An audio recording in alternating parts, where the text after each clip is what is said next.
Entonces, vamos para allá. Bien. Como les veníamos diciendo, las bases de datos son simplemente almacenamiento de información para luego poder con esa información obtener resultados. Eso es en sí la base de datos. La vez pasada pueden pensar que nos desviamos un poco del tema porque nos pusimos a hablar de los centros de datos de Google, todo ese tipo de cosas, pero realmente no es así. Los centros de datos son simplemente bases de datos gigantescas. Vamos por un ejemplo sencillo. La gente a veces no entiende cómo funciona Google. ¿Cómo así? Por ejemplo, vamos para allá. La vez pasada estábamos en esta página que es el centro de datos de Google, ¿no? Que el mismo Google nos da acceso a su centro de datos a través de su página oficial, donde podemos ingresar a ver una galería de imágenes, nos explican, nos hablan de que están usando energía limpia, que para no dañar el medio ambiente, en fin, tenemos todo lo que, porque la filosofía de Google hoy en día, para que la gente le deje de tener miedo, es todo claro, ¿no? O sea, ellos muestran todo, muestran sus centros de datos, ¿sí? Hasta donde se les permite para que la gente pueda estar más tranquila respecto a estos elementos. Entonces, en esto vemos que hay una galería de imágenes, que fue lo que vimos la vez pasada, donde explicábamos cómo funcionan en general estas bases de datos, puesto que lo que ustedes están viendo en pantalla, aquí creo que se ve un poco mejor, sí, claro. Entonces, son pequeños dispositivos que son computadores, tienen un procesador, tienen una memoria RAM, pero su funcionamiento más que procesar y tener memoria RAM es almacenar información. Sus discos duros son lo más importante. ¿Por qué? Porque es donde se almacena la información. Ahora, la pregunta del millón: ¿por qué Google necesita centro de datos tan inmensos? Porque él no tiene uno de estos, tienes miles por alrededor de todo el mundo y cuesta una millonada mantenerlos, porque esto es energía eléctrica, personal que lo mantenga, fuera de esto una cantidad de elementos como son la velocidad de internet, ¿sí me va a entender todo? Entonces la pregunta es: ¿para qué Google necesita tanto almacenamiento? Y para que nosotros entendamos un poquito, debemos comprender cómo funciona Google, cómo es su función, cómo trabaja, porque la gente todavía piensa o tiene la ilusión de creer que Google simplemente busca y ya. En teoría sí, pero no es tan simple como eso. Cuando yo creo una página web, ¿sí?, y la pongo en internet, Google, y si yo quiero más aún, Google nos pone automáticamente lo que nosotros llamamos un código de indexado, es decir, un código que identifica nuestra página en la web, ¿sí? Ese código le dice a Google de qué trata nuestra página, qué tema estamos viendo, ¿sí me va a entender? Y ciertos parámetros que Google tiene muy en cuenta. Cuando alguien busca la palabra automóvil en Google, ¿sí?, él lo lleva, bueno, primero ahorita hoy en día ya Google tiene su propio diccionario, todo eso, ¿no? Ha avanzado mucho.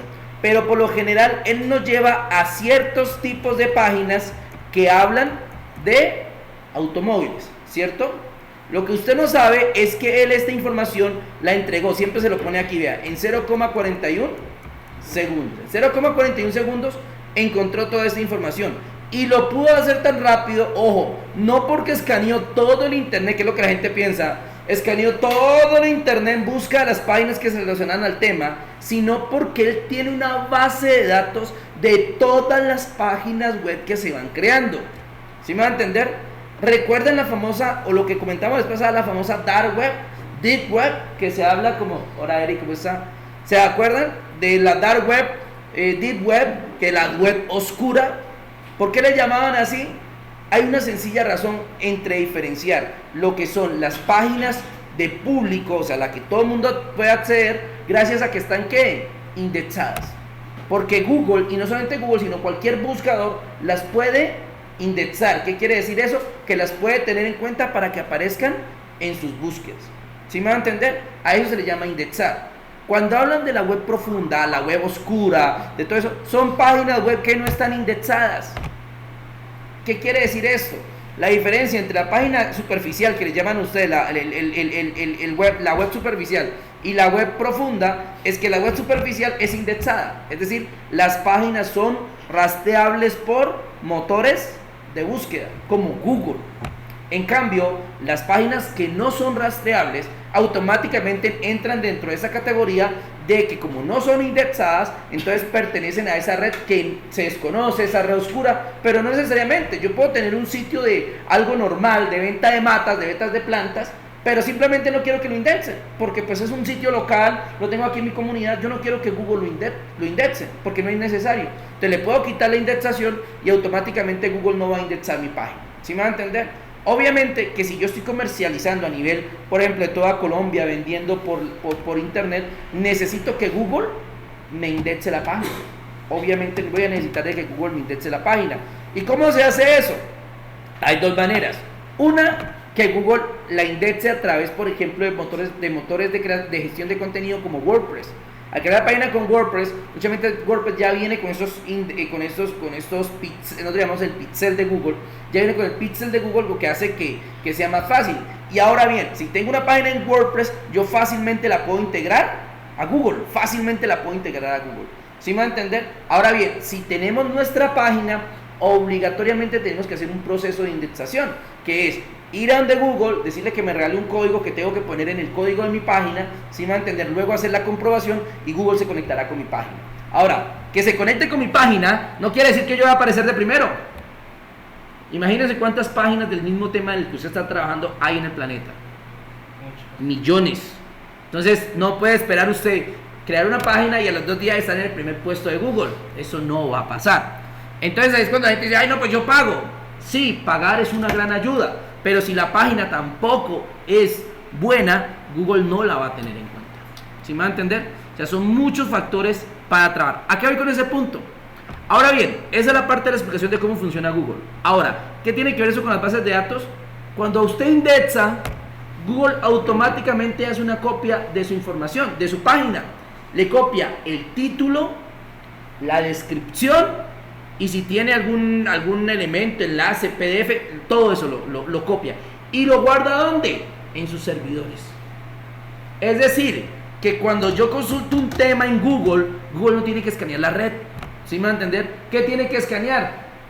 Sus bases de datos, donde están las copias de seguridad de todas las páginas, y dar el enlace a la gente. Entonces, eso que estamos viendo aquí, por ejemplo, de Wikipedia, esto no está almacenado en Wikipedia, está en Google. Que el enlace obviamente me lleva a Wikipedia, pero este pedacito de información, el título, la dirección, esta descripción, esto de aquí lo tiene Google almacenado, ¿dónde? En sus centros de datos. Por eso es que Google entrega la información así, tan rápido, porque sus centros de datos tienen almacenada toda esa información. Claro, ahora imagínense una empresa que tiene almacenada toda la información de la mayoría de páginas de internet del mundo. Pues tiene que tener un centro de datos gigantesco, porque esa información empieza a pesar, a pesar y a pesar. ¿Sí me va a entender? Ojo, hablando solamente de cómo funciona su motor de búsqueda, que es lo más poderoso, sin hablar de que para poder crear correos electrónicos como Gmail también hay que tener centros de datos, porque ¿dónde cree que se almacenan sus mensajes?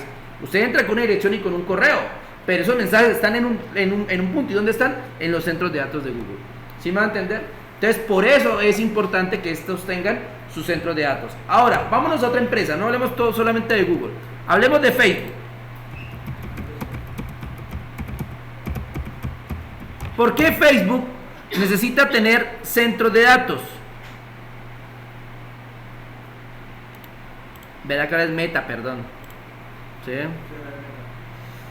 Miren, Facebook también tiene centros de datos en todo el mundo, igual que Google. Tiene unos centros de datos gigantescos. Vamos a decir que tiene una galería. No veo una galería. Impacto, Data Center, Community, News, Location. Está en inglés precisamente. No veo una. Busquemos acá.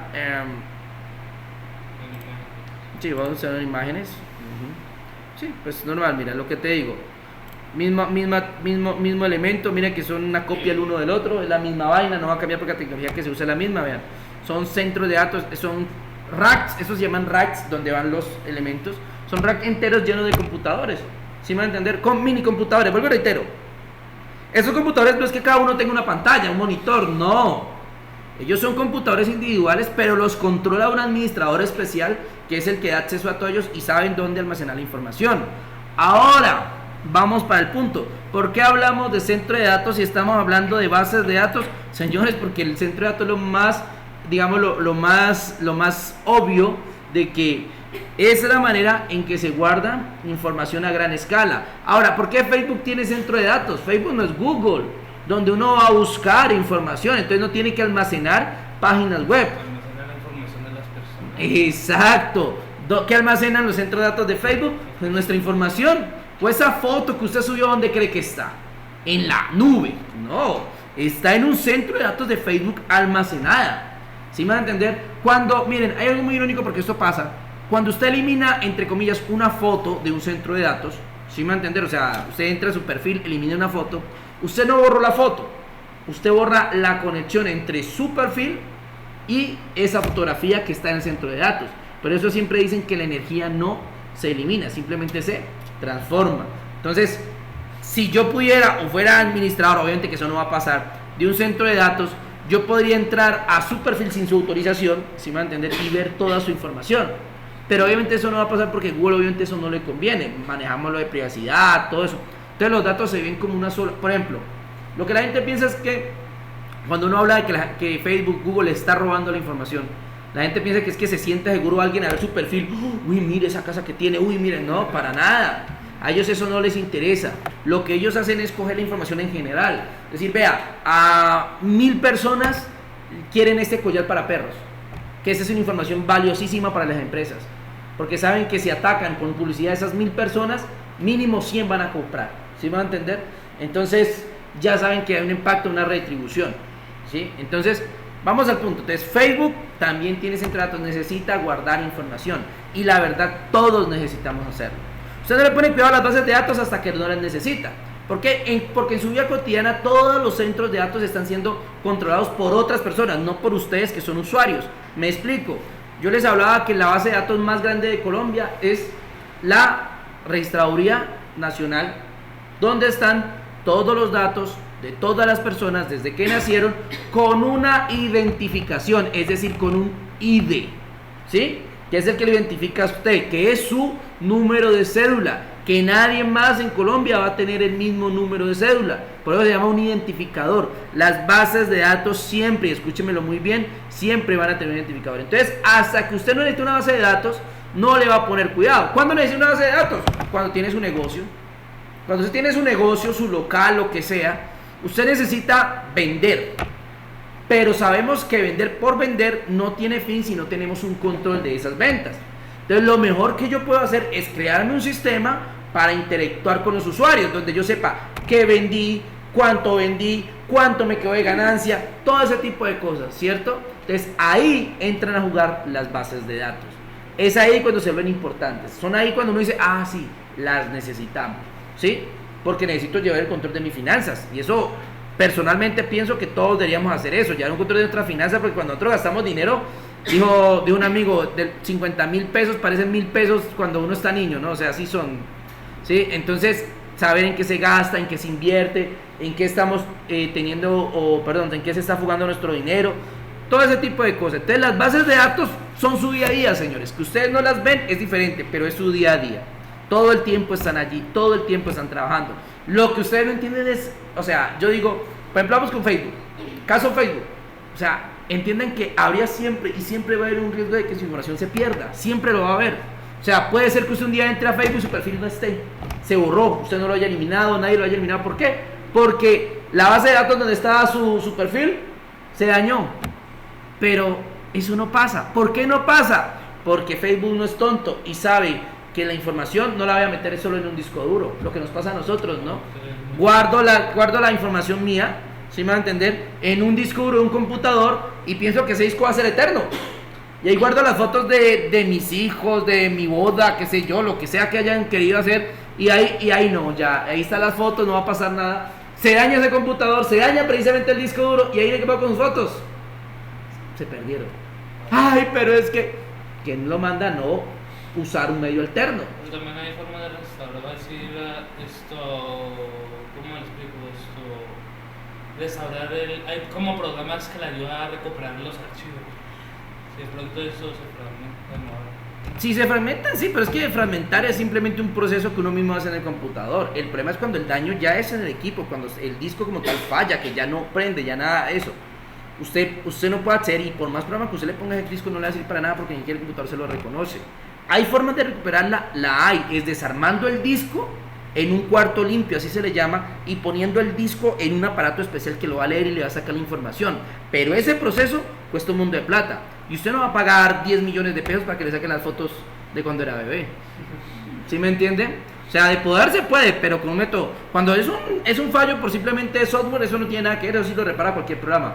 Pero cuando es un daño físico, nada que hacer. Usted se le daña físicamente el disco duro y mándelo a la basura, porque tiene dos opciones: o lo tira a la basura o manda a que se lo restauren. Y mandarlo a que lo restauren es perder plata. Y dirán a alguien, ¿y si vale tanto, por qué existe ese método? Sencillo, porque a ustedes la foto suya no le puede interesar, pero si a una empresa se le quema un disco con toda la información contable, ahí sí grave. O sea, la empresa necesita recuperar esa información sí o sí, y a ellos sí no les importa pagar 10, 15 millones de pesos para recuperar su información. ¿Sí me va a entender? Bueno, en fin. Entonces, ¿qué pasa aquí? Facebook no es tonto, Facebook usa métodos, y eso es lo que nosotros precisamente venimos a hablar aquí. Hay diferentes maneras de guardar la información. No es solamente, la gente está acostumbrada, como así la conocen, un disco duro donde se guarda nuestra información y ya, la gente conoce ese es el proceso que la gente tiene en mente. Yo tengo un disco duro, ahí guardo mi información, eso es todo, no hay nada más allá. ¿Sí me va a entender? Entonces ¿qué? Entonces hasta ahí la gente, bueno, listo, guardé mi disco duro, guardé mi información y listo. Ahora bien, estos son diferentes métodos. El más conocido en el mundo del almacenamiento es el método RAID, que, como les explicaba la vez pasada, es un sistema que usa varios discos. O sea, su información no va a estar en un solo disco, va a estar distribuido en varios, de tal forma que si se queman 1, 2 o 3, pues haya oportunidad de usted recuperar su información. Debe ser muy salado para que se le quemen los 5 discos que tiene. ¿Sí me va a entender? Entonces, obviamente no es imposible, vuelvo y reitero, no hay nada imposible en cuestión de esto. O sea, hay una posibilidad, siempre la va a haber, pero lo mismo que usted, hay una posibilidad de que usted se gane la lotería, siempre la hay. Si usted la compra, hay una posibilidad de que usted se gane la lotería, siempre la va a haber, pero es 0.000001 en tantas veces. Entonces, o es muy afortunado, o en este caso, si se le pierde la información, es muy de malas. ¿Sí me va a entender?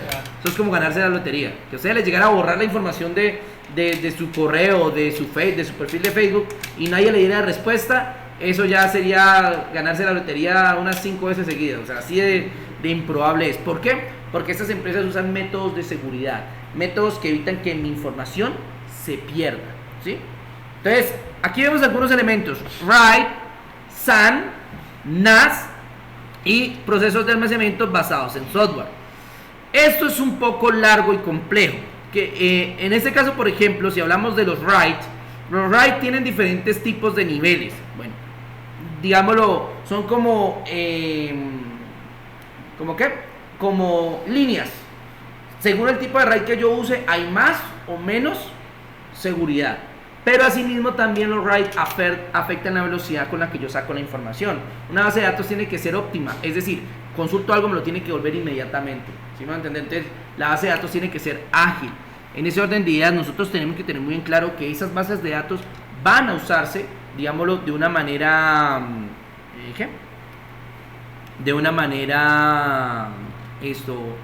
que se necesita que sea oportuna, ¿no?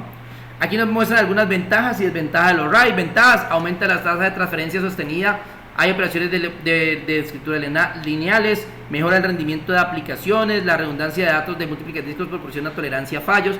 La redundancia es algo con lo que a nosotros no nos gusta tratar en bases de datos. ¿Qué es la redundancia? Que un mismo dato se repita muchas veces.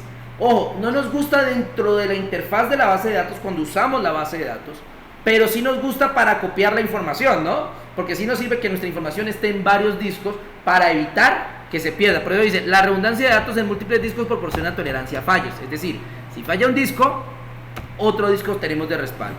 El hardware RAID ofrece mejor rendimiento que un solo disco, facilita las operaciones de respaldo de datos cuando se realiza de disco a disco. Desventajas: no protege los datos ante un virus, un borrado accidental o un fallo de otro componente del sistema. No simplifica la recuperación de los datos cuando sucede un fallo, no mejora el rendimiento de todas las aplicaciones. O sea que no hay desventajas en estos sistemas. Por ejemplo, si usamos el sistema RAID, tenemos un problema. Yo la vez pasada les hice el ejemplo acá en pantalla, en el ¿qué? Le hice el ejemplo acá en el tablero. Les dije, tengo un servidor con múltiples discos, ¿cierto? Lo bueno es que tengo un disco principal, que es donde está trabajando toda la información, pero esa información de forma automática se está copiando en los otros discos. Eso quiere decir que la ventaja es que si falla mi disco principal, los alternos, ¿qué van a hacer?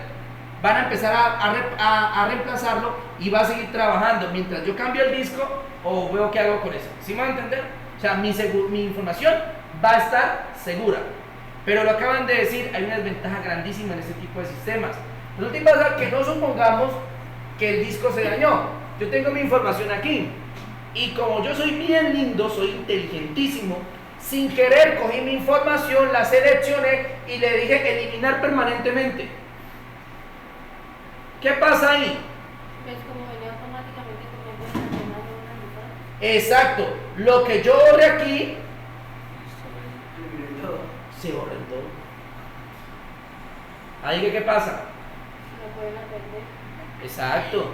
O sea, si yo elimino accidentalmente mi información, mi base de datos se fue. ¿Sí? Hay un caso, algunos lo tienen que haber visto por curiosidades de internet, en videos y todo ese tipo de cosas, pero hay un caso de esto en la vida real que fue muy chistoso. Fue en Pixar, una empresa de animación 3D. Ustedes saben cuando vean la animación 3D, cuando veamos animación acá, van a entender lo jodido que es crear animación 3D. Nosotros vamos a hacer una bendita taza, y ustedes van a ver lo duro que es crear una hipomadre taza.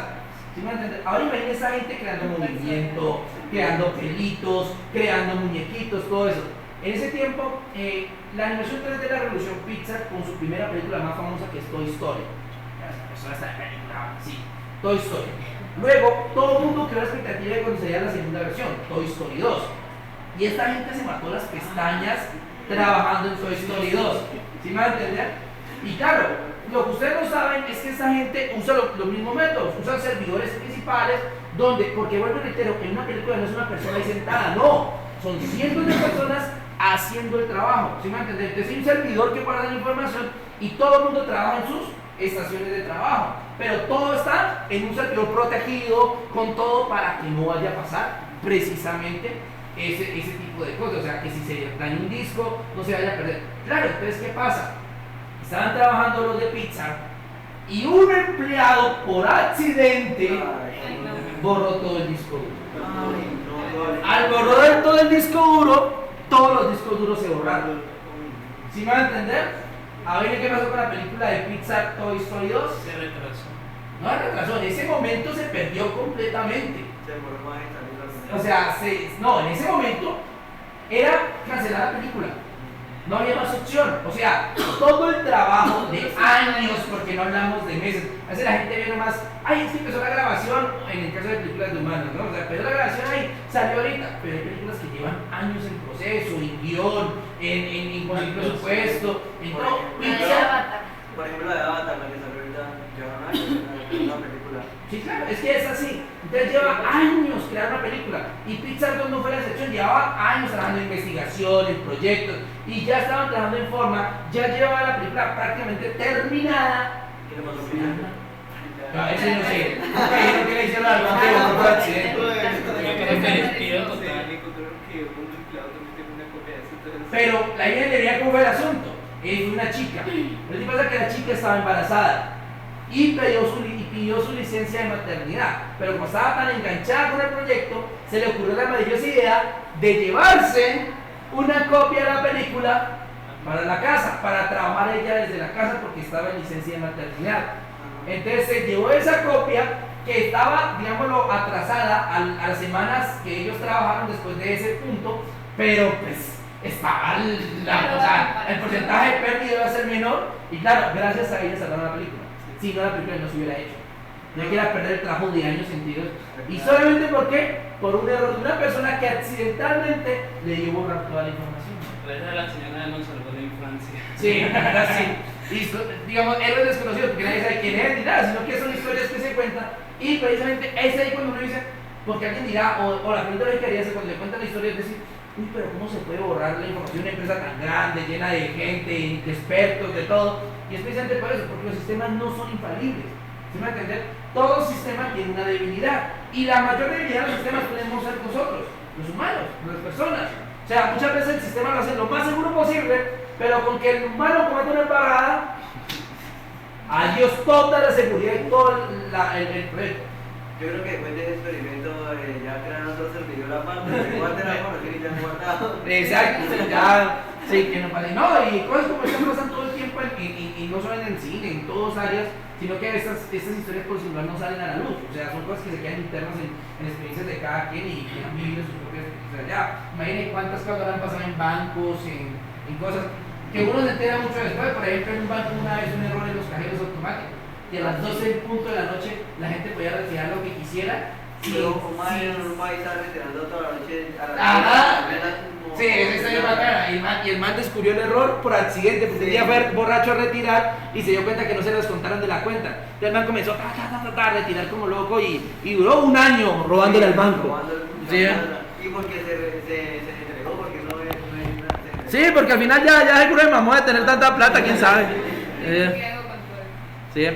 No, entonces sí, los fallos de sistema son berracos, pero vuelvo y reitero, muchas veces el fallo es de nosotros más que el propio. Pero yo les decía, bueno, ustedes no, verdad que no les he dado clases de seguridad informática. Cuando yo doy clases de seguridad informática siempre mi decir es lo mismo. Lo más importante a veces es la ingeniería social, más que todavía que el desarrollo de software. La gente piensa que ser hacker, por ejemplo, oye, es que soy hacker, es como en las películas, ¿no? Rompí el sistema, ya, estoy adentro, no. Un hacker, por ejemplo, o muchas veces, o los hackers más grandes han hecho cosas tan tontas, por ejemplo, de simplemente, por ejemplo, llamar a una empresa haciéndose pasar por gerente, por director, O por otro. pidiendo alguna OA y la persona como al otro lado desconoce, ¿sí me van a entender? Entonces va y comete el error. Les voy a poner ejemplo. Supongamos que yo quiero acceder a un servidor, ¿sí me van a entender?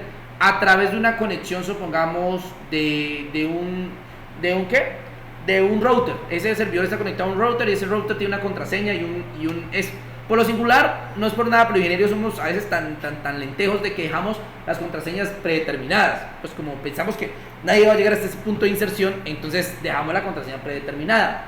Entonces lo último es que usted, por ejemplo, en la noche, 11 de la noche, llama al guardia de seguridad que de pronto no conoce muy bien el área de sistemas y le dice, uy, señor, qué pena, lo llamamos desde el comando de no sé qué, es que tenemos un problema y el servidor central se nos va a caer, si usted no nos hace el favor y nos dice el código de tal aparato, ahí es solamente un código y necesitamos ese código para poder arreglar el problema desde acá. Claro, la persona desconoce, asume de que lo están llamando de una parte y sabe que si no responde lo van a castigar o alguna vaina, el man ni corte, pero va y le da los códigos y el man pues tiene los códigos de acceso, se ingresa y allá se metió el servidor. ¿Sí me va a entender? Y la culpa no fue del sistema de seguridad que estaba bien diseñado, la culpa fue del empleado y del ingeniero que dejó las contraseñas predeterminadas. ¿Será que tiene por detrás del router, cierto? Por eso, y uno está en esta que deja el predeterminado, porque uno no piensa que hasta allá van a llegar. ¿Sí me va a entender? Pero pues, vamos al punto. A eso se le llama ingeniería social. La ingeniería social es hackear más que un programa, aprender a hacer la trampa a las personas. Es como esa ingeniería social que le hacen a ustedes a cada rato cuando les llega un mensaje de texto que dice, pues, espera, la de ahora, ya, salió seleccionado un puesto de tanto, tiene tanto sin reclamar. ¿Qué más hay por ahí? No, porque le da la camioneta nadie la cree, ¿no? La de que ¿cómo es?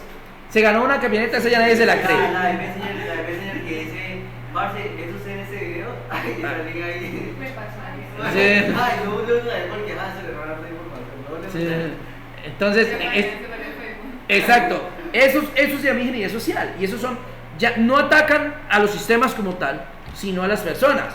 Miren, no sé si alguien sigue, por ejemplo, en YouTube, yo sigo mucho a Luisito Comunica, me gusta el mexicano, me encanta su forma de hacer videos, bla, bla, bla, todo eso. Y el man contaba, imaginen, un man de esos que lleva años trabajando, de años no sé qué, y al man le hackearon la cuenta de iCloud de Apple, o sea, que eso no es nada fácil, o sea, entrar a Apple tiene los sistemas de seguridad más potentes que hay, entonces entrar al iCloud es casi imposible. Claro. Pero ¿qué pasa? Al man le mandan un mensaje, mira, se perdió tu celular, necesitamos restablecer tu información. Ah, sí, el paseo en Venezuela. Sí, y el man llega y abre, pum, abre y dice él que en ese momento era exactamente la misma página de app. Y es que usted, por ejemplo, pueden ustedes como diseñadores web, ustedes van a ir en una página, si ustedes se pueden a copiarla exactamente igual, ustedes son capaces de hacerlo.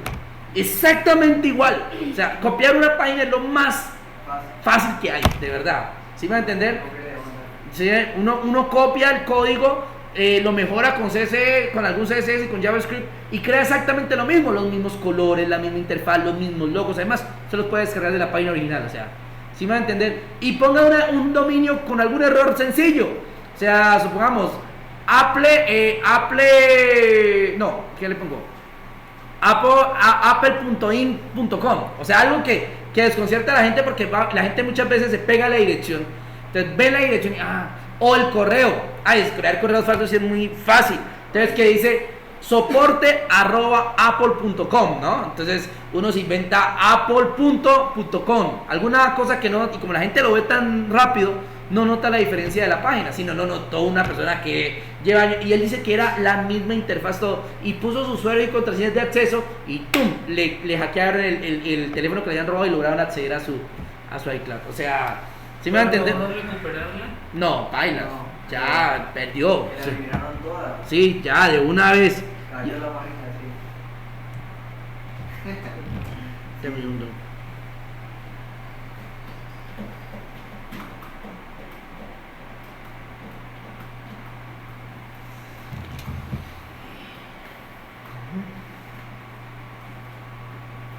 Listo. Por eso es que Apple le compra todos los dominios para que no le puedan así. Sí, Apple, Google compran dominios cercanos, pero aún así hay gente que... Se crea un dominio que no nunca existió. Ajá.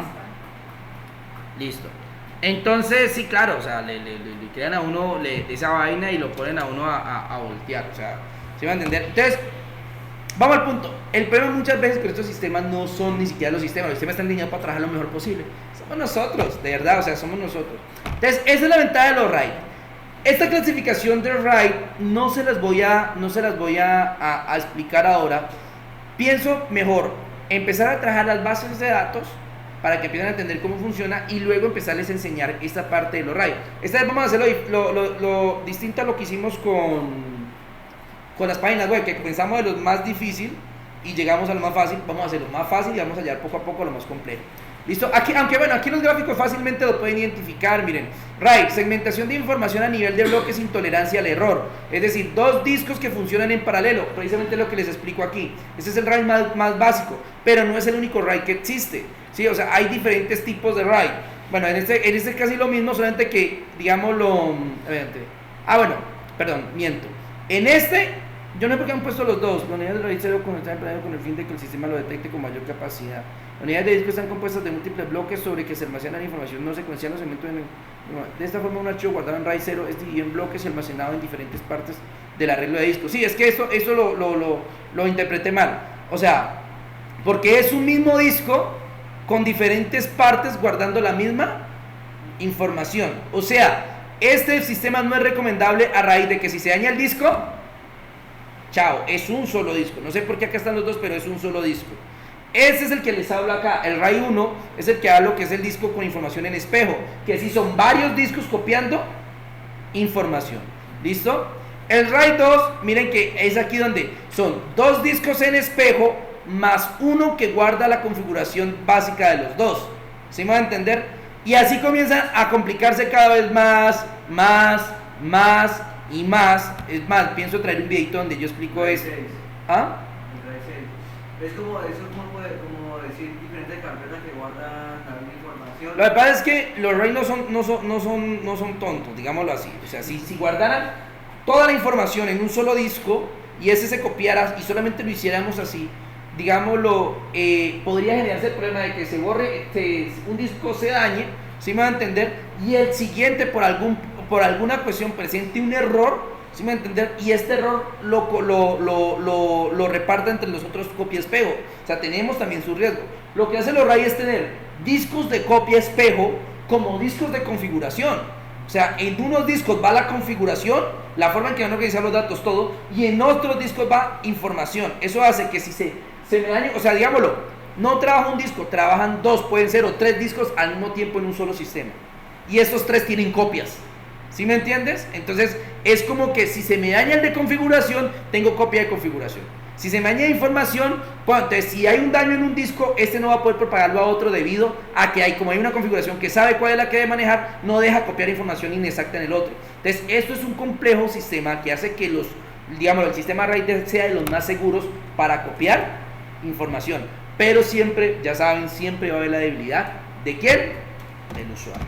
Tranquilo, yo esto lo quiero hacer con un ejemplo, vamos a hacerlo más adelante con un ejemplo, pero primero necesito que conozcan, digamos, las interfaces. Aquí vemos los diferentes tipos de RAID, son 7 capas, profe, pero hay RAID 6, pero entienda que comenzamos desde la 0, cuéntelas por gusto, 1, 2, 3, 4, 5, 6 y 7, ¿listo?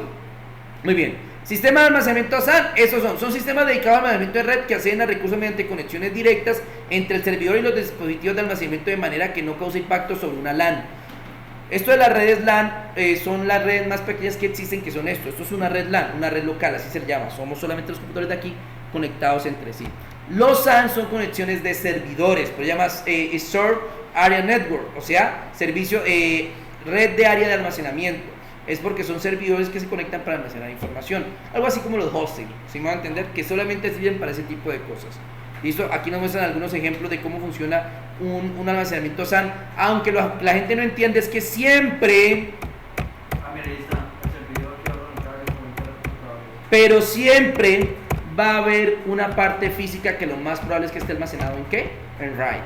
¿Sí me va a entender? O sea, el almacenamiento, por su forma en que está establecida, su configuración de red y que usted pueda acceder a él a través de internet, se convierte en una red SAN. ¿Sí me va a entender? Pero el almacenamiento, la forma en que se guarda, sigue siendo un RAID. ¿Sí me va a entender? O sea, la parte física siempre es RAID. El SAN es más el método con el que se comparte esa información. ¿Listo? Este es el NAS, que viene siendo lo mismo, solamente que el SAN, como su nombre lo indica, son dispositivos indicados de almacenamiento de red, que utilizan recursos de LAN para prestar el servicio de almacenamiento. Estos dispositivos integran un sistema operativo que han sido específicamente desarrollados para cumplir con el propósito de alojar y compartir archivos dentro de una red LAN. Las características avanzadas que proporcionan los NAS permiten establecer políticas de acceso y redundancia sobre los datos con el objeto de mantener la seguridad de los mismos. Bueno, la diferencia entre ven, cuidado que NAS y SAN son muy similares. O sea, ¿ah? Bueno, el nombre sí, pero realmente lo que lo hacen diferente es que, por ejemplo, es la forma en que está establecido. ¿Sí me va a entender? O sea, los SAN usan una red interna para poder funcionar. O sea, necesitan de otros computadores internamente para funcionar. Un servidor NAS puede ser un solo servidor que funciona, hace todas sus funciones él solo. Esa es como la diferencia principal. El NAS es más independiente, el SAN necesita de varios dispositivos para poder funcionar. ¿Listo? Bien, vamos para allá. Esto lo quiero pasar más. Basado en software sí quiere decir que solamente almacenan basados en un software, pero eso no tiene mayor eficacia. ¿Listo? Los sistemas de almacenamiento de datos. Uy, claro, desde que comenzamos con las máquinas o tarjetas perforadas, así comenzó la tecnología, la gente no lo entiende, pero antes eran tarjetas perforadas, literalmente un pedazo así de tarjeta con unos huequitos, que solamente las personas que entendían el lenguaje podían comprender esos resultados.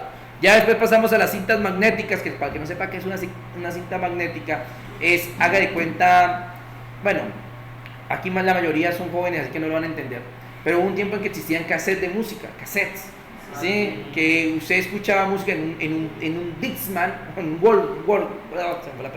Goldman, y entonces usted metía su cassette ahí, ¿cierto? ¿Y eso qué era? ¿Dónde se almacenaba la información? En una cinta. La cinta iba corriendo. Eso se llama cinta magnética. Como antiguos reproductores en la película de los cines que ponían como una cinta y... Sí, exacto. Esos son cintas magnéticas. No solamente se usaban en cines. Pero eso era en el de música. En el de películas uno compraba algún rebobinador, se llamaba eso, y usted antes de la película tocaba rebobinarla, o sea, tocaba devolverla toda, ¿no? Entonces uno la metía o al mismo VHS la traía, o sea, como media hora antes para poder ver la película tocaba rebobinar, ¿sí me va a entender? Cosas de nosotros en esos tiempos, o sea, ¿listo? Y ya después usted podía ver la película, pero era así, esas son cintas magnéticas. Y así se guardaba la información antes. Antes se guardaban a través de cintas magnéticas, que luego evolucionaron a discos magnéticos. Que ojo, el principio de los discos magnéticos no fueron los discos duros como lo están viendo ahí, sino los famosos... no, antes del CD hubo otro que era el... No, Ay, su madre, se me fue. Los que utilizaban los Nintendo. No, los que usaban los computadores antiguos. Los Cassette. disquete. Ah, ¿Alguien conoció un disquete? Un disquete es un cuadrito así que uno usaba para guardar información en computadores viejos. ¿Sí? ¿Saben cuánto guardaba un disquete? Miren cómo es la diferencia. Hoy en día una USB mínimo, que usted tenga una USB mala, sí, sencillita, le guarda 4 gigas. Sí, 8 ya, pero 4, pongámosle 4 que sea viejita. 4 gigas. Eso es lo más malo. Ahí tengo una memoria de 4 gigas. Es lo más bajito que uno puede tener. ¿Sí me va a entender? Porque las de una todavía no sobreviven. ¿Sí me va a entender? Pero una de 4, pongámosle. ¿Sabe cuánto almacenaba un Discman? Un disquete, perdón, disquete. ¿Un disquete? 124 bytes. No. O 1024 bytes. No. 2 bytes. Pero es lo más mínimo que hay. 1.4 megabytes. Ah, megabytes. Sí, o sea. Sería Es decir, 1400 bytes. Sí, bytes. pero ojo, es decir que usted guardaba en un disquete que compraba para guardar información. Si lo usáramos hoy en día, no nos alcanzaría ni para guardar la mitad de una foto. ¿Sí me entienden? O sea, imaginen y en ese tiempo eso era lo que guardaba. Y ahí guardábamos archivos. Obviamente que en ese tiempo, pues los archivos no eran tan pesados, por lo tanto se podían almacenar hartos archivos en ese. También en eso guardaban los sistemas operativos antiguos. Sí, era un repertorio así que teníamos para montar cualquier sistema operativo. O sea, teníamos que montar como 20 CDs para poder formatear un computador. Sí. En ese tiempo sí era complicado formatear un computador. Ahora como 20 CDs para poder disquete para formatear un Ahora computador. es solamente un disco, lo pone y ya. ¿Ah? Que No, y que se daña uno. Ay, sí. O sea, esos disquetes eran súper delicados. Vea, los disquetes eran CDs, pero hechos de cinta magnética. O sea, si usted desarmaba, dígame a mí que desarmé cientos de esos. Si usted lo desarmaba, por dentro era una bolita así, y todo esto era como una cinta alrededor. O sea, como era una cinta alrededor. Y es porque así eran, pero le llamaban discos flexibles. Eran dos puntos así negritos y la cinta naranja así. Y la una pegaba así y ya empezó a robar. Entonces eso fue lo que evolucionó a los famosos discos, que ya hablamos de discos magnéticos, ¿no? Que son los discos mecánicos que duraron, imagínate, estos discos mecánicos fueron inventados en la década de los 60 y hasta hace apenas 10 años vinimos a cambiarlos, menos, pongámosle que hace 10 años empezó la tecnología, pongámosle que hace como 8, apenas los estamos implementando en forma. Ahorita estamos implementando un disco diferente, pero hasta esta época siempre fueron los discos los que guardaban información, no fueron ¿Cuándo más. fue que salió el SSD? ¿Ah? El SSD. ¿Cuándo fue que salió? No, el CD salió antes, o sea, salió entre los disquetes y estos, porque el CD fue la evolución del disquete. El disquete guardaba 1.4, el CD guardaba 700 megas. ¿Sí ves? Eso guardaba un CD, ojo, no hablo de un DVD, hablo de un CD. Un CD de esos azulitos, blanquitos. Aquí ustedes de pronto no lo recuerdan, pero antes de existir el DVD para ver películas en la casa, existía lo que se llamaba VCD, no DVD, sino VCD, no, después del VHS, el VHS es con cassette. Después les digo que muchos no lo van a recordar porque fue la transición entre el VHS y el DVD. Antes de que el VHS, que era en cassette, no pasó a DVD, sino que pasó a VCD. Y VCD era ver películas con CDs. Nadie lo va a recordar, pero usted iba a alquilar una película, por ejemplo, porque en ese tiempo era muy famoso no se podían comprar, no había sitios piratas como ahora. En ese tiempo tocaba ir a alquilar las películas. ¿Sí me entiende? Entonces usted alquilaba la película y a usted le daban una carátula, la abría y habían 2 CDs para ver la película. Entonces usted ponía el primer CD, arrancaba la película y en cierto punto la película le iba a pedir que inserte el segundo CD, lo sacaba, metía el segundo CD y así terminaba la película. Ahora, si se le rayaba la segunda parte, sí, muy salado, mijo. Perdía la película. Pero sí, esos eran VCDs. Y luego de eso sí nació el DVD, que ese sí ya una película que había en un solo disco. Y el DVD, para los que no sepan, guardaba 4.7 gigas. Eso guardaba un DVD.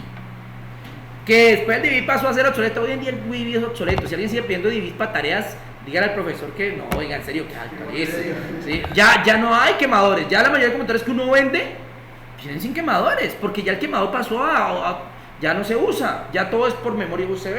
Ahora, que el DVD intentó salvarse la patria con el famoso Blu-ray, yo creo que alguien lo reconocen, sí, las películas. Y claro, pasamos de guardar 4.7 gigas a guardar 30, habían Blu-ray hasta de 120 gigas, o sea, un Blu-ray de 120 gigas.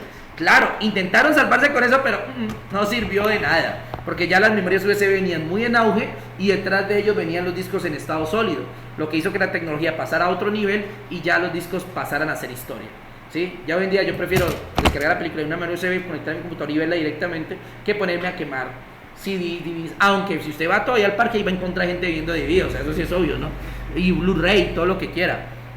Pero esa fue la tecnología. Entonces imagínense, apenas ahora venimos a cambiar nuestros servidores por discos mecánicos a discos en estado sólido, ya que eso hace que el almacenamiento se potencie demasiado en el sentido de velocidad. O sea, los discos en estado sólido están dándole una velocidad todo tan grande que imagínense, ya los bases de datos tienen discos en estado sólido, lo que hace que sea más rápido todavía acceder a dicha información. Pero ojo, aquí viene la diferencia. Las bases de datos que funcionan mediante hardware, el hardware no es de las cosas más importantes, porque por ejemplo, cuando usted entra a Google, cuando entra a Facebook, usted no está viendo hardware, usted no ve cuántos discos está almacenada su memoria, su perfil. Usted lo que le importa es el software que usa para acceder a ellos. Y lo mismo pasa aquí. A través de la historia hubo dos desarrollos, la parte física que llegó hasta aquí, que ahora son los discos en estado sólido, y la parte de software que fue con el famoso SQL, si quieren decirle así. El SQL es un lenguaje estructurado para crear y manejar y administrar bases de datos, llegando al día de hoy a usarse estos sistemas como lo son MySQL, SQL Server, IBM DB2, Oracle. Oracle es una de las empresas en bases de datos más poderosas que hay. Por ejemplo, Oracle, ¿eso no está vinculado a Java? Sí, claro. ¿Sí? Claro. Oracle está vinculado a Java, pero Oracle es una empresa tan famosa porque es como las más duras de las bases de datos. Por ejemplo, Oracle es de las empresas más ricas que hay en el planeta y la gente no sabe ni para qué sirve, pero es de las empresas más poderosas del mundo. ¿Por qué? Porque Oracle es de las que más usan las bases. O sea, son los administradores de bases de datos. O sea, ellos son, probablemente usted está creando bases de datos, usted tiene que de alguna forma relacionarse con Oracle. ¿Sí me va a entender? Entonces, claro, ellos tienen, digámoslo, librerías para JavaScript, para diferentes lenguajes. Entonces, Oracle es su plataforma, digámoslo, de bases de datos. Entonces, es ahí cuando nosotros debemos conocer un lenguaje de bases de datos. Sea SQL Server, ¿esto qué? Esto Sybase, pero no. Vamos a este. Ustedes ya conocieron uno, solamente que lo pasemos tan encima que ni por cuenta se dieron. Recuerden cuando instalamos nosotros el famoso servidor SAM, ¿no? Sí, nosotros instalamos el servidor SAM. Entonces, cuando instalamos nuestro servidor SAM, recuerden que yo les hice iniciar dos elementos. Uno es el Apache, que es, hagan de cuenta, es el sistema operativo del servidor. O sea, Apache es un sistema operativo para servidores, o sea, que permite la función de los servidores. Cuando yo inicio esto, convierto mi computador en un servidor. Pero más importante ahí, cuando inicio MySQL, le prendo la base de datos, porque esa es la aplicación de bases de datos de ese programa, MySQL o MySQL, si quieren llámenlo.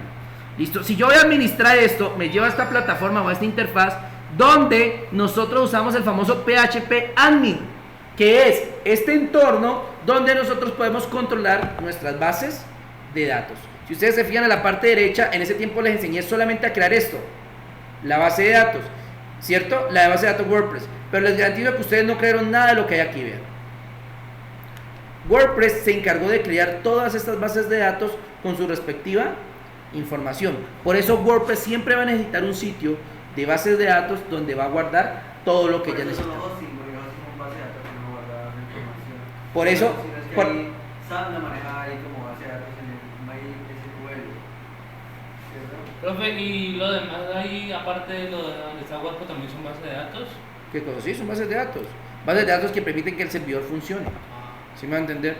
Entonces, porque es que todo funciona mediante base de datos, eso es lo que la gente no entiende. O sea, la gente ve la interfaz bonita, ay, el bonito, el chévere aquí. Se lo pongo así, por ejemplo, para el software del Politécnico Americano, donde están sus notas, eso tiene que tener una base de datos inmensa, muy bien administrada para poder manejar los datos de todos los estudiantes. O sea, eso tiene que... Entonces, las bases de datos son uno de los pilares importantes del desarrollo de la tecnología, pero el más desconocido. ¿Sí me van a entender? O sea, las bases de datos nosotros no le damos importancia. ¿Por qué? Porque sencillamente y llanamente están ahí para nosotros usarlas, las usamos sin conocimiento previo, porque no sabemos que estamos usando una base de datos, ni entendemos cómo funciona eso. Solamente las personas, y ahí es donde entran ustedes, las personas que tienen que diseñar y trabajar desde la parte trasera, digámoslo así, desde el entorno de desarrollo de sus aplicaciones, tienen que conocer las bases de datos. El usuario no, ustedes sí. ¿Sí me van a entender? El usuario no, el usuario va, se registra, pone su correo, pone su nombre, su apellido, ya a él no le importa si hay bases de datos, a él no le importa si está organizada, a él no le interesa nada de eso. A nosotros sí, porque somos los desarrolladores. Y si yo hago bien mi base de datos, automáticamente yo voy a tener la oportunidad de sacar información de esa base de datos que sepa mi beneficio. Ejemplo, lo que hace Facebook, lo que hace Google, con sus bases de datos tan enormes y tan llenas de información de nosotros, ellos pueden saber y prácticamente predecir lo que nosotros vamos a querer a futuro. ¿Sí? Entonces, no desconozcamos el poder de las bases de datos. Sí les garantizo que las bases de datos no son de los temas más chéveres. Sí, usted diseña la página web, menos se invierte poniendo imágenes. ¿Sí me van a entender? Las bases de datos no.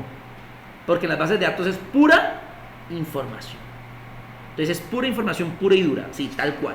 ¿Sí me van a entender? Entonces, es ahí cuando nosotros tenemos que aprender. Obvio, yo no les voy a enseñar aquí a ser experto en bases de datos. Si piensan eso, que de aquí van a salir siendo unos duros, no. Nos va a pasar. Y esos programas, me interesan saber programas que se encargan de, por ejemplo, yo me puse a ver un programa que se encarga de revelar toda la base de datos que tiene una imagen, dónde fue tomada, quién dio la imagen, quién administra la imagen, le llevas al Facebook, quién es el dueño de esa imagen, y también mire que se puede robar hasta el correo del Gmail y cambiar la clave. ¿Cómo me va a hacer todo eso? Pues la verdad, no sé a qué programa te refieres.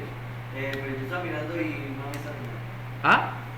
Estaba mirando como estaba diseñando y pues lo estaba probando y por una imagen mostrar desde qué computador. No, lo de la imagen sí, porque es que si tú te fijas, y nomás lo pueden hacer desde sus celulares, si ustedes entran,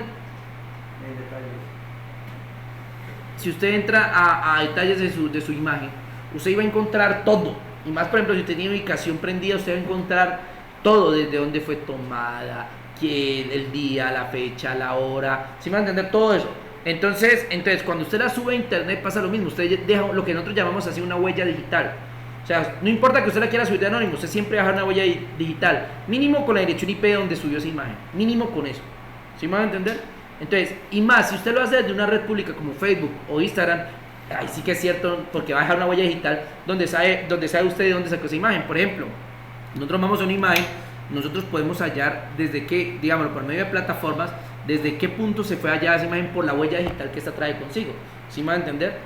Que eso se puede hacer, claro que se puede hacer. Lo de ya descubrir el correo y todo eso, eso sí ya no sé, no lo entiendo, no sé cómo lo hará. La verdad no me explico cómo puede, mediante la imagen, descubrir el correo electrónico de esa, porque fácilmente yo puedo subir, vuelvo y reitero, desde forma anónima. Lo que yo sí voy a dejar siempre es mi IP. Mi IP va a quedar siempre. Independiente de que yo use programas, todo, mi IP siempre va a quedar como mi huella digital. Así la suba a Reddit, por ejemplo. ¿Sí me va a entender? Así la suba a Reddit, yo siempre voy a dejar mi IP. Y con mi IP ya se puede saber más o menos dónde estoy. ¿Sí me va a entender? Pero pues no, lo que yo les expliqué, pero no directamente. ¿Se puede cambiar la IP? Sí, por medio de programas que hacen, eso lo hace uno, por ejemplo, en la Deep Web, que programas que alteran tu IP cada cierto tiempo, haciendo que parezca que estuviera logueado de cierto país. Pero también viene el contra de que hay gente de que tiene programas que hacen que eso tampoco funcione, y eso es una pelea constante. Entonces, de que si te pueden rastrear, te pueden rastrear. O sea, independiente del programa que tú uses, si hay yo siempre he dicho que la única razón por la que a nosotros realmente no se nos pone en una situación fea es porque nuestra información es importante, así es simple. O sea, si usted quiere sentirse, digámoslo, más mal todavía con todo el aspecto de la tecnología hoy en día, la única razón por la que a usted no le roban su información ni se le quiere meter un hacker súper poderoso a sus cuentas es porque usted no tiene información importante. Sí, o sea, usted no tiene información importante. Créanme que si usted fuera lo suficientemente importante para un conglomerado que realmente quiere hallar su información, a usted le violan toda la información que usted le pueda, le escanean sus correos, le sacan todo lo que usted quiera, por más seguridad que usted le ponga, porque hay gente que tiene muchos conocimientos en esas áreas y esa pelea existe no entre personas comunes, sino entre empresas. O sea, empresas robándole unas a otras y grupos digámoslo entre comillas, hackers que se encargan de violar seguridades y todo eso. Entonces, está todo eso todo el tiempo. Entonces, yo les decía y vuelvo y reitero lo que les dije el lunes pasado, y es, señores, o sea, no piense que usted teniendo un computador con un antivirus pirata todavía, o sea, tiene el descaro de tener un antivirus pirata, ni siquiera lo paga, y creer que está 100% seguro, eso es mentira. ¿Sí me va a entender? Esto es mentira. ¿Sí me va a entender? O sea, no crean que porque yo tengo un antivirus o que porque el ingeniero me dijo que este antivirus nunca le entró un antivirus, eso sí es la peor babosada que le pueden decir. Ningún elemento en informática es 100% seguro, ninguno. Siempre va a tener falencias de seguridad. Para usted, ¿cómo tiene la respuesta de hacker y cracker? Es que para mí un hacker es una eminencia, una persona que tiene el conocimiento máximo, que es una persona, ojo, que no se dedica a dañar, sino a arreglar. Me explico. O sea, para mí mi definición de hacker a nivel personal, como yo la asumo, es una persona que tiene mucho conocimiento en un área concreta. Por ejemplo, un programador de los más duros que conoce mucho lenguaje de programación, conoce mucho, pero toda esa información la usa para beneficio de sus propios intereses a nivel bueno, digámoslo entre comillas. ¿Me explico? ¿Y usted qué piensa de Anonymous? Espérate. Entonces, ¿qué? Entonces, por ejemplo, esta persona, muchos hackers, a mi parecer, usan su inteligencia para romper sistemas con el fin de brindarles más seguridad. ¿Sí me entiende? O sea, hay gente que se encarga de esto, hay gente que trabaja en esto. Le pasan una plataforma, un software, ellos encuentran cómo romperlo para luego crear un parche para repararlo. O sea, para mí un hacker es eso, el que tiene un conocimiento tan grande que es capaz de dañar un sistema, pero con intención de encontrar sus falencias y repararlo. Para mí personalmente es eso. ¿Y quién es el cracker? Estas abejas que con cualquier programa hacen alguna babosada. ¿Sí me van a entender? O sea, que rompen un sistema con intenciones de hacer algo a favor propio. Es decir, robar dinero, robar información para luego venderla. Para mí eso es un cracker. Esa es la diferencia. ¿Y qué pienso de Anonymous? Anonymous no es una persona... Ya sé que no es una persona, es como una comunidad o un grupo. Pero es que, o sea, lo que ¿Usted qué piensa de cómo ellos hacen su trabajo? ¿Usted lo que cree pasa... ellos hacen bien, mal o qué? No, pero es que el problema es que eso es como definir, por ejemplo, cuando tú dices la gente piensa bien o mal, porque es que Anonymous es lo mismo. Anonymous es un grupo de personas con conocimientos, obviamente no hay que negarlo, tiene sus conocimientos, que se encargan de simplemente ponerse de acuerdo. O sea, usted hace parte del grupo. Si usted un día dice, supongamos, hay un ataque a una página y usted dice, bueno, me voy a integrar, ¿sí me va a entender? Y ataco con un DOS y empiezo a hacer solicitudes a un servidor que me dijeron ellos, ¿sí? Ya me puedo considerar parte del grupo, ¿sí me va a entender? Porque estoy siguiendo sus lineamientos. El problema es que trivializan demasiado. El grupo original, cuando nace en Twitter, porque ellos empiezan a publicar sus en Twitter, ¿sí me va a entender? Empiezan digámoslo, con una idea buena, ¿no? De buscar, porque en ese tiempo estaba muy caliente el tema de lo de la privacidad en internet, que se quería privatizar muchas cosas. Entonces ellos salen con ese tema a la pelea y ahí es donde nace Anonymous. Pero ¿qué pasa? Como es un grupo que no tiene una raíz, o sea, que no tiene una raíz predefinida, se empezó a segmentar en grupos que ahora todo el mundo ve un grupo y dice, es Anonymous. ¿Sí me entiende? Ese es el problema. O sea, ¿tú cómo haces para saber si estás perteneciendo a la verdadera comunidad? No hay manera de saberlo, porque la real, hace mucho la cuenta se abandonó. Ahora se han creado cuentas y todo el mundo dice ser la cuenta original. ¿Cómo sabes para saber cuáles son? Pues más Anonymous, más que un grupo, para mí es un pensamiento. O sea, para mí personalmente es un pensamiento. Es un pensamiento dado a, digámoslo, a querer que la información sea libre en el internet. O sea, que todo el mundo pueda opinar, decir lo que quiera, sin miedo a que los gobiernos o las entidades gubernamentales se metan en ese asunto. Porque para mí esa fue la idea central que nació en Anonymous. Ellos dijeron, queremos evitar que privaticen el internet porque habían países creando leyes precisamente para todo eso, y a esos países fue que ellos atacaron en primera instancia, a los países que estaban creando leyes para evitar que la gente publicara cosas, ¿sí me va a entender? O sea, para que digámoslo, el derecho de la libre expresión se viera eso. Entonces ellos nacieron con esa idea. Es más, si tú ves la máscara que ellos inician, esa máscara va a la película Vendetta, que es Sed de Venganza. Si alguien la ha visto y si alguien quiere alguna vez conocer cuál es la ideología real de Anonymous, ellos se basan en esa película. Por eso la máscara no la pusieron porque sí, la máscara es de una película que se llama Vendetta, que es una película donde un man lucha contra el gobierno para que para que no dañen la libertad de expresión, porque están oprimiendo a las personas. Y ese es el pensamiento de Anonymous. Ese fue el pensamiento real de Anonymous. Entonces, para mí Anonymous no es un grupo, sino un pensamiento. O sea, es un pensamiento de querer que no se evite el derecho a la libre expresión de las personas en Internet. ¿Sí me entiendes? Y por lo que usted dijo ahí, ¿usted qué cree que están haciendo algo bueno o malo? Depende de cómo usted lo quiere interpretar, en el sentido en que no todo lo que hacen es bueno en el término social, pero tampoco lo que hacen todo el tiempo está mal. Porque si yo estoy buscando la forma de que un país digámoslo, no discrimine o no selle el derecho, la libertad de expresión, debo entender que la libertad de expresión también tiene un límite. A pesar de lo que ustedes quieran, usted no puede decir cualquier cosa. Porque si usted dice algo que daña a los demás, ¿sí? O hace algo que daña a las demás personas, entonces, eso es un tema muy controversial. Es como hablar de política o religión, es exactamente lo mismo. ¿Sí me va a entender? Usted jamás va a llegar de acuerdo entre dos personas en el mismo tema, porque cada quien tiene su pensamiento y lo va a defender a capa y espada. Bueno, saliendo del tema y regresando. Entonces, vamos acá. Nosotros vamos a trabajar ¿en qué? En las bases de datos. Pero no vamos a comenzar con esta base de datos, que es de las más difíciles. Yo primero necesito que ustedes comiencen a conocer la estructura de una base de datos. Eso es lo primero que nosotros debemos conocer. La estructura, cómo se organiza una base de datos, que es un registro, ¿sí? Y que es un campo, por ejemplo. Eso mínimo debemos saberlo. ¿Listo? Entonces, para poder trabajar en eso, vamos a trabajar con el programa más sencillo que existe. ¿Listo? ¿Ah? Esa es una confusión. La gente piensa que Excel es un programa de base de datos y están más que equivocados. Y lo usan para eso. Excel no es para base de datos. Excel es para automatizar, procesos contables, ¿sí? Pero no es para base de datos. Para base de datos es Access. Microsoft Access es para base de datos. Excel es para hacer cuentas, Access es para base de datos. Ya verán la diferencia. ¿Por qué? Excel tiene un problema cuando lo usamos como base de datos, en crear lo que como base de datos es lo más peligroso que hay, que es datos redundantes. Copiar demasiadas veces la misma información, que trae un error al sistema. Por eso, en las bases de datos debemos evitar los datos redundantes. Ya verán cómo lo vamos a hacer. Entonces, lo primero que vamos a conocer es la estructura, pero como se nos acabó el tiempo, vamos a dejarlo ahí y al regreso